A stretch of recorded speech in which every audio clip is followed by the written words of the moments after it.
Hello, everyone. I am your co-host, Deacon Adam, and coming alongside me now, Father Matthew. And Christ is risen, Deacon Adam. Indeed, he is risen.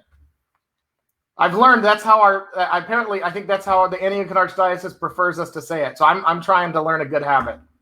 Indeed, rather than he sure is. He sure is. I mean, there's so many different ways to say it in the South, like you have no idea. So it's good to see you. You too. You too. Let's begin with the prayer. Yes. Wonderful. All right. In the name of the Father, and of the Son, and of the Holy Spirit, amen. Christ is risen from the dead, trampling down death by death, and upon those in the tombs bestowing life. Christ is risen from the dead, trampling down death by death, and upon those in the tombs bestowing life.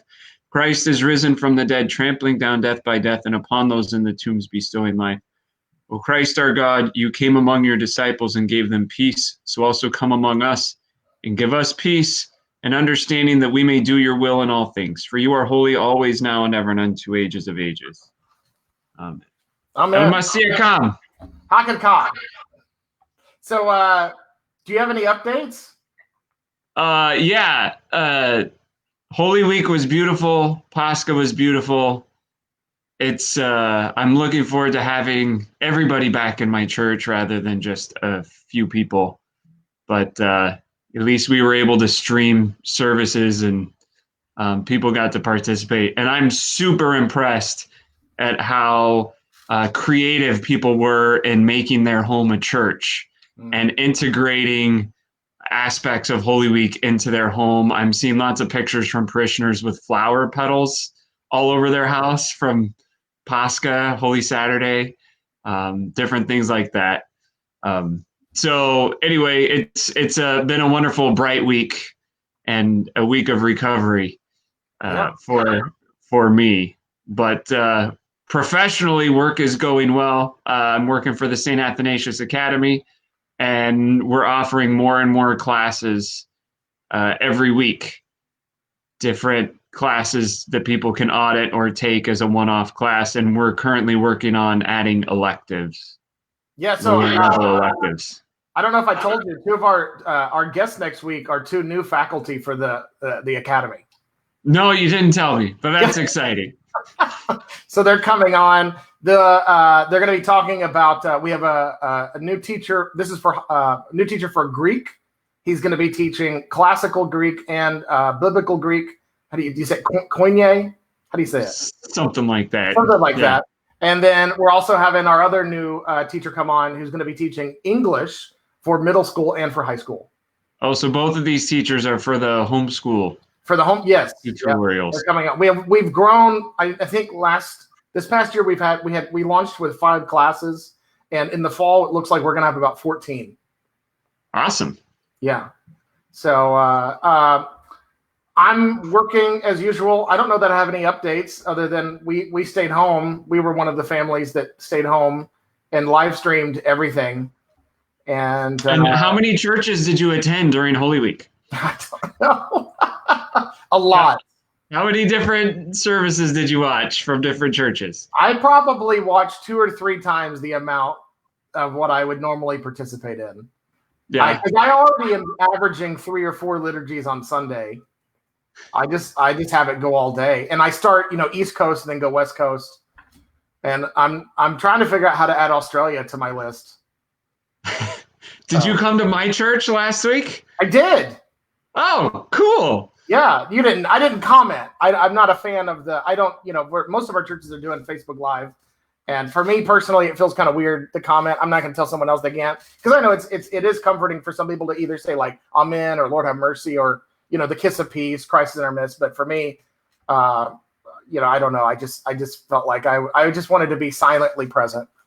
So well, I had an unexpected blessing from this live streaming stuff. So because we were live streaming for the first time this year, I invited a friend from high school who lives in New York to attend my parish for Pascha, and he did. And so he woke up at 3:30 in the morning and was following along. I sent him some online resources to follow the service. And, during Orthros, when I'm shouting to the people, Christ is risen, indeed he's risen, he was commenting, indeed he is risen, like many exclamation points. And he invited one of his friends who joined in and watched. And he wrote to me and said it was a very beautiful service. He was very moved by the joy that was there and visible on the camera. So that was kind of a nice thing. I mean, my friend's in New York. He's never going to come to my church for Pascha in Alaska. And so he got to join in and see it. And yeah, it was nice that he was able to comment, right? At least show his presence and show his support and participation. Right. Okay, well, I think we're ready for our guest. Yeah, let's bring him on. I'm going to be bringing on now the head of the Department of Stewardship for the Antiochian Archdiocese, Bill. Good morning, Deacon, Father. How are you doing? Christ is risen, Bill. Truly he is risen, and he is risen indeed. You have to cover all of them. So, we planned this several weeks ago, and it's God's timing is always interesting. That I know of a number of clergy who are thinking about stewardship right now. That this is going to be a test of our faith as an economic hardship comes on, and that's not even why we were going to have you on today. I just wanted to talk with you, as in your new position with the department, and so maybe if you don't mind get started, just kind of introduce yourself a little bit before we get into the Department of Stewardship. Okay, Bill Morrison. I was a member of St. Athanasius Antiochian Orthodox Church when it was the EOC. Well, back before then, when it was the New Apostolic Covenant Order back in the early 70s, and moved down there with my uncle, Father John Braun, in 1970. Grew up there, joined the Orthodox Church with the EOC back in 1987. My wife and I got married there in Santa Barbara in 1986. And we then, we went to the Pasadena mission in Pasadena, California for a few years. And then we moved out here in 1991, and we're members of Holy Transfiguration Orthodox Church in Warrenville. We live in Wheaton. And I'm on the board of trustees for the Archdiocese, and sit on the investment committee and for the last few years, and been newly appointed as the chair of this Department of Stewardship. So my first question is, why did you accept the position? Well, I helped Ron throughout the years. Ron and I have been friends, and Ron has done a phenomenal job at really developing the department and along the lines of what I believe in, as far as tithing and spiritual growth and how tithing ties into spiritual growth and parish renewal. The Parish Council Guidebook comes from the Department of Stewardship. And this is my platform really, is that stewardship really is centered around one's local parish. It's nice to talk about stewardship in a global sense or a macro sense, but really it's organic, and it's really, we believe in incarnational theology, and where that happens is at the local parish. So this is my platform. It's stewardship, and stewardship that starts and is based on serving the local parish, one's local parish. And Ron believed in this, so when the Metropolitan asked me to do it, I obliged. You never turn down the Metropolitan. He's very persuasive. So maybe we could go back to talk a little bit about your involvement. You said you were helping before you were the head of the department. What did that involvement look like, and what kind of keeps you going? Like what inspires you in terms of this ministry? Well, I helped Ron throughout the years. Back, I think the first stewardship symposium I went to was at the Village, I believe in 1996 or 1996 or 7. And I presented, about our parish there and told our story. and he invited me back a couple years later. And so I've been there a couple of times and, basically talked on tithing. And then from one of those symposiums, I was asked to go out and lead the stewardship weekend for St. George in Indianapolis, and I did that. And so I helped him throughout the years. Been in contact, and he was always trying to get me more involved. And so I'm more involved now. Father Matthew, I don't know if you have any questions. Do you want to? I think I just want to clarify. When you say Ron, you're talking about Ron Nicola, right? Ron Nicola, right? The outgoing department, right? Outgoing chair. Yeah. So maybe we can talk a little bit about the department now, and what the department does, and what you try to do with parishes when you're approaching them as a representative of the department. So, we're still developing this. What Ron has done and what his predecessor has done is, very, very fruitful and I think effective. And I'm just going to stand on their shoulders and carry on, basically. Their focus on the parish with the Parish Council Guidebook is, I think, very, very important. Somebody wants to talk to you. Yeah. If it's the Metropolitan, you better answer. No, it's a business call, but I thought I had a thing turned off, but it's still on. Sorry. Okay.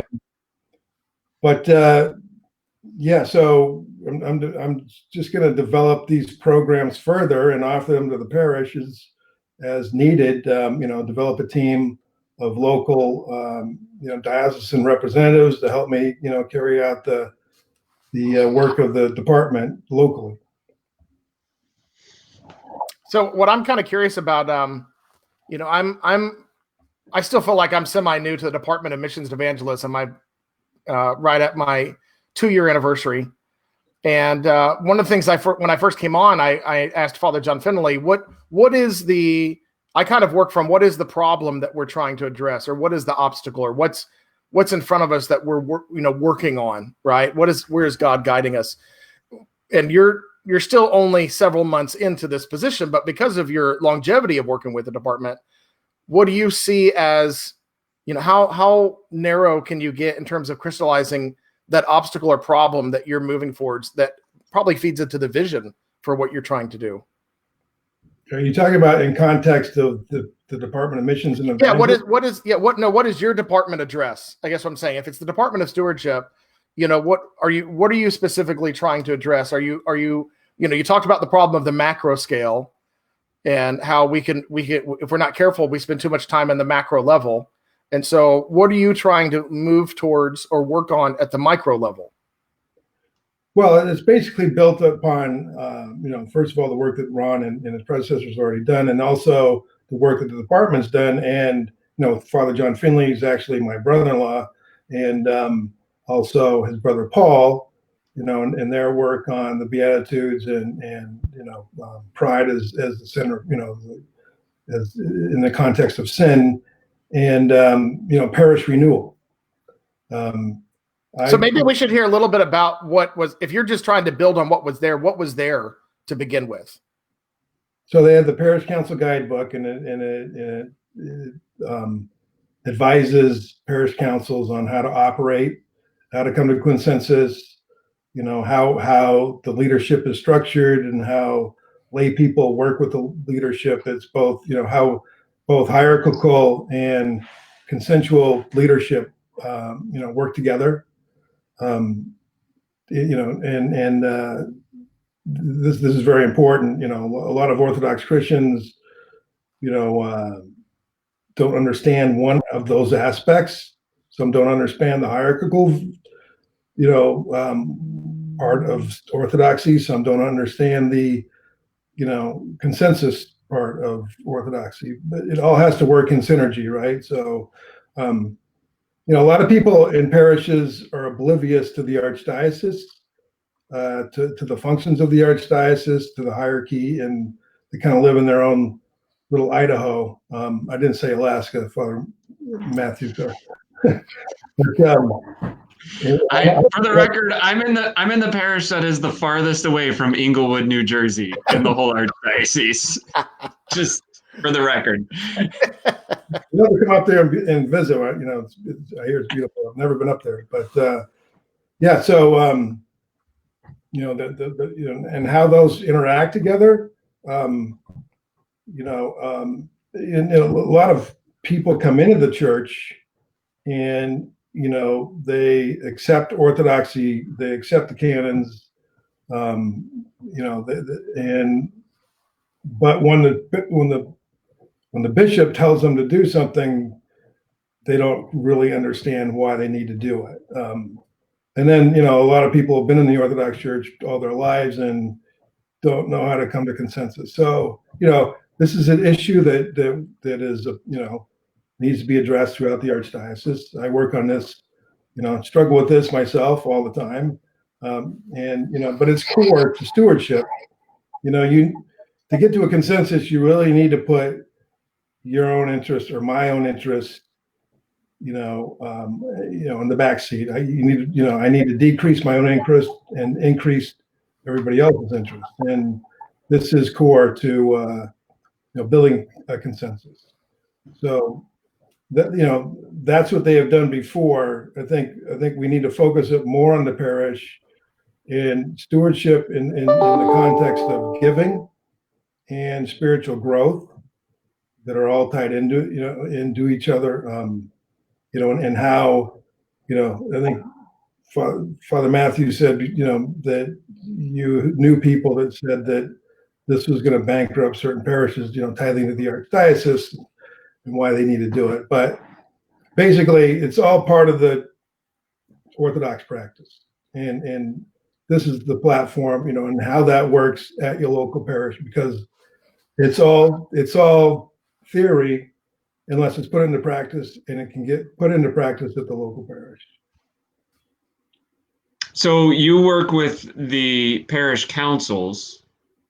Like when you go into a church, a priest might call you, you work with the priest, but primarily you want to work with the entire parish council, right? Because you want the whole council to be involved in leading the charge on teaching the parish about stewardship. So it's not just falling on the shoulders of the priest. Is that correct?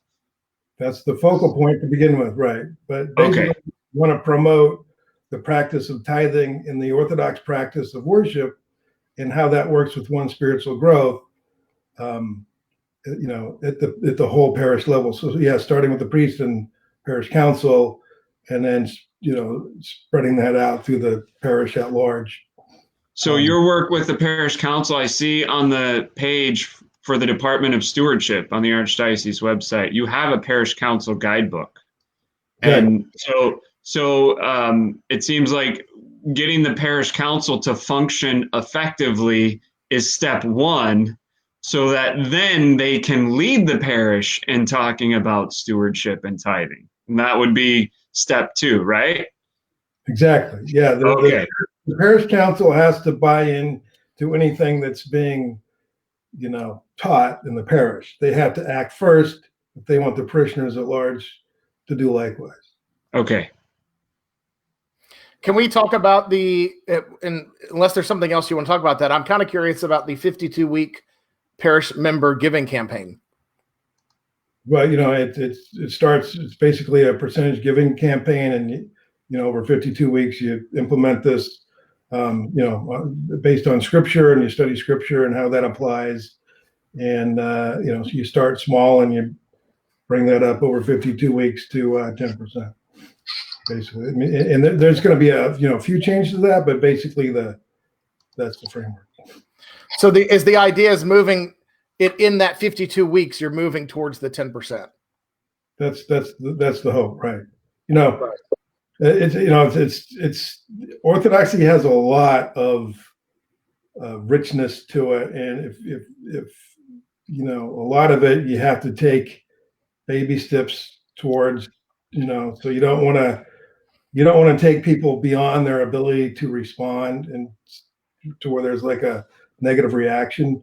So you got to take, if somebody's not used to something like tithing or fasting or anything, I mean, you can't just do the whole program all at once. It's sometimes that's unproductive. So, I mean, maybe the husband wants to come along, but the wife's not there. I mean, these all have to come along in due time. And, it's very important, or else there's discord in the family and the parish, and that's not what we're after. We're after, peace and, very healthy parishes and healthy parishes that grow and sponsor other parishes. And this is the goal.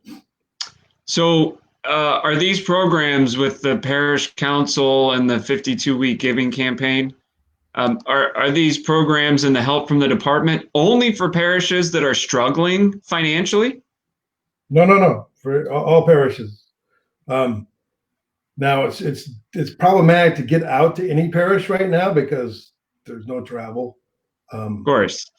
But as soon as all this is lifted by the, and we get through this by the grace of God and grow from it, there are a tremendous amount of stresses put on everybody, especially, our parish and our churches because of COVID-19. But, as soon as we get through this, then, we will go out to any parish that needs it, as it's possible. Is that your preferred method of engagement with the church? You prefer to go visit the church and visit with the parish council? I prefer to do this.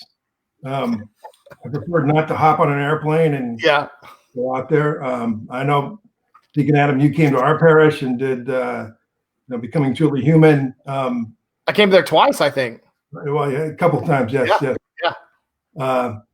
I'd love to, I can do that, no problem. I would rather do it, use the internet and not burn the fuel, So you can be effective through maybe a virtual meeting.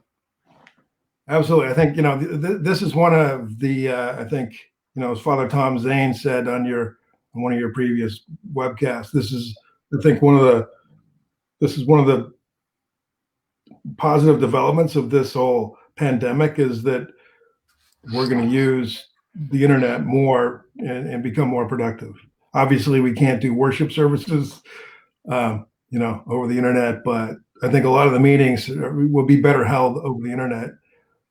Save everybody, save the archdiocese a lot of money, and save, I know servants that are on the board of trustees, that like, Roger David, from the Order of St. Ignatius. These guys are on airplanes and at different parishes every week, and that there's, they're my heroes.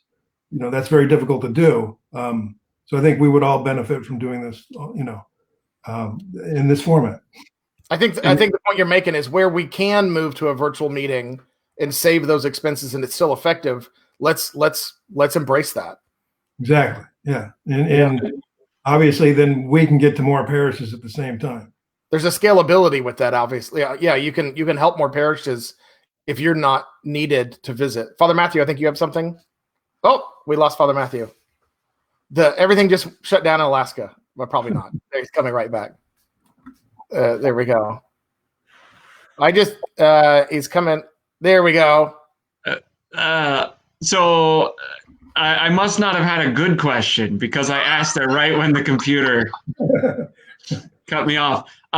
Well, one comment is it sounds like you can actually help 2 or 3 parishes in a weekend if you do it online, kind of line up some meetings. But my question was going to be, how many meetings do you think it takes for you to have with the parish council to get them on board or get them equipped to carry out some of the programs that you have? I think that depends on the parish. Some will need more time. Some won't need much time at all. But I think on average it's going to be an afternoon. And if there needs to be follow through, then there'll be follow through. But I think I can communicate everything I need to do and work with the people that are interested in, in a relatively short period of time. Okay. Yeah. So I think for some parishes and parish councils, sometimes there's a fear of the major commitment as far as like, oh my goodness, this is going to be every weekend for the next 5 months. We have to meet with this guy and this program is so intense and things like that. So the fact that you can do it in a weekend and an afternoon, and that you're available if they need additional follow-up, I think that's helpful.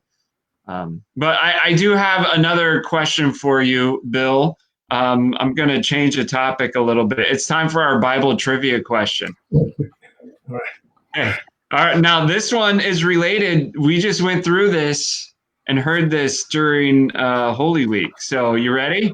Ready. If you don't want the question, you can always pass it on to Deacon Adam. This is from the Gospel of Matthew. What were the chief priests and Pontius Pilate afraid that the disciples might try to do? Steal Jesus. We have a winner. That's right. That's not a common answer, I think, throughout life. Steal Jesus. Steal That's the first time I've ever heard someone say that. Okay. So Father Matthew, do you have a question? Do you want to keep things going? No, it's your turn for a question. It's my turn. Okay, well, I'm going to ask a Bible trivia question because I haven't asked one in a while. I like this one too. I was thinking about this last week, so it's interesting. Bill, this one's for you too. Okay. Good. It's not too bad though. This one's a good one. What are the first 3 words of both the book of Genesis and the Gospel of John? We have to say in the beginning. Yes, that's it. I was thinking about this last night. Last week about how they, I love that they both have the same start to those books. Sorry, Father Matthew, I should have let you answer. You're more qualified than I. No, you're doing well. You're doing well. You're doing a great job. So what we need to get is a confetti button so that like confetti comes down in your office. I want it to really come down. Like I want like a confetti explosion in your the real thing that you have to vacuum when we're done. That'd be awesome. Well, we've covered a lot of topics, and we've been going for almost half an hour. Is there anything we've missed or that we should discuss before we wrap up? Well, I just think that just the spirit of the Department of Stewardship. I think we need to refocus the the practice of stewardship in the context of spiritual growth. So it's not like, I'm a steward, so now I'm in charge of this. So there's just like this robotic, dispassionate, view of, now I need to do this for this other person. It's in the context of the spiritual growth, and spiritual growth in the Orthodox Church. I mean, this is what really I've come to understand and really value about the Orthodox Church is the Orthodox practice is one of, first there's the decrease followed by the increase, the life of the cross. I didn't really, in Pauline theology, when I first became Orthodox, I didn't understand the value of that or the wisdom of that and kind of rebelled against it, and I was young and, we lived in Santa Barbara and I didn't understand why, we would need to fast. That seems somewhat counterproductive, or, why is it good to suffer? And I didn't understand it in the context of the Orthodox Church, but, this is like, it's a natural growth process, right? I mean, if you want to grow in any, in anything, if you want to grow, if you want to, if you're training for sports or, you want to increase strength in any aspect, you need to first, there's a level of stress, and that stress is the catalyst for growth. And I've learned that all these stresses through the years, and in the context of stewardship, when you're putting your own interest second and other people's interests first, and God's interest obviously first, that this causes growth. And the name of my parish is Holy Transfiguration Parish, and we are called to be transfigured. And stewardship is, we're all stewards, and it's all part of the transfiguration process, metatheosis and deification and becoming like Christ, and all of the above. Stewardship is a key part of that, and specifically tithing as a steward is a key part of that, because it does a multitude of different things, but it is somewhat tough to give 10% of one's adjusted gross income to the parish, and that causes some level of stress, and you want to work up to that over time as you're able, but that stress is not by the glory of God, that produces growth, and we increases our faith, and it also allows us more capacity to become Christ-like. So in the context of becoming more Christ-like, this is the focus of the Department of Stewardship and Tithing. Okay. Well, we've covered a lot of ground. I'm thankful that you're leading this charge. Stewardship is, from nothing else, the spiritual gain that comes from it is incredible. The blessings, the spiritual blessings, and how important it is for our formation. And so I'm thankful for this department. I'm thankful that that you're mentioning the spiritual aspect of it. It's not just about the money. There's a lot more there than just the money. It's not about budgets. Right. Budgets are a consequence of a healthy spiritual growth, and that includes tithing. And right. The budget will not be large if there is not, sacrificial giving. Right. So yes, I'm standing on the shoulders of all these people who come before me, like Father Peter Gilquist of blessed memory, and Father Jack Sparks we were talking about before, Father Matthew, Father Richard Ballou, who taught us all about tithing at St. Athanasius, and Father John Braun, Father John Finley, Dr. Andy Galeras, that you've been in communication with, and everybody else. I'm using all this material, sitting on all your shoulders, and we can all bring this forward. Well, Metropolitan Joseph's marching order to the entire archdiocese when he was elected Metropolitan in 2014, he said, we need to save souls. He didn't talk about budgets.